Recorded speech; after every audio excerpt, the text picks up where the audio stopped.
বছরের শুরুতেই দুয়ারে সরকার শিবির কবে থেকে কবে পর্যন্ত চলবে দিনক্ষণ ঘোষণা নবান্নের। নতুন বছরের প্রথম মাসেই দুয়ারে সরকার শিবিরের আয়োজন করল রাজ্য সরকার। আগামী 24শে জানুয়ারি থেকে এই শিবির বসবে রাজ্যের বিভিন্ন প্রান্তে, চলবে 1 ফেব্রুয়ারি পর্যন্ত। বৃহস্পতিবার এই সংক্রান্ত বিবৃতি জারি করেছেন রাজ্যের মুখ্য সচিব মনোজ পান্ত।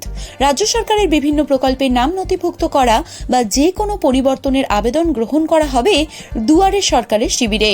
সাধারণত রবিবার বা সরকারি কোনো ছুটির দিনে এই শিবির বন্ধ থাকবে বলে জানিয়েছে নবান্ন। তবে আঞ্চলিকভাবে ছুটির দিনেও কোথাও কোথাও শিবিরের আয়োজন করা যেতে পারে। প্রয়োজন বুঝে সেই সংক্রান্ত সিদ্ধান্ত নেবে স্থানীয় প্রশাসন। 2020 সালের ডিসেম্বর মাসে দুয়ারে সরকার প্রকল্প চালু করেছিল রাজ্য সরকার। এই নিয়ে নভেম্বর এই প্রকল্পের শিবির আয়োজিত হচ্ছে।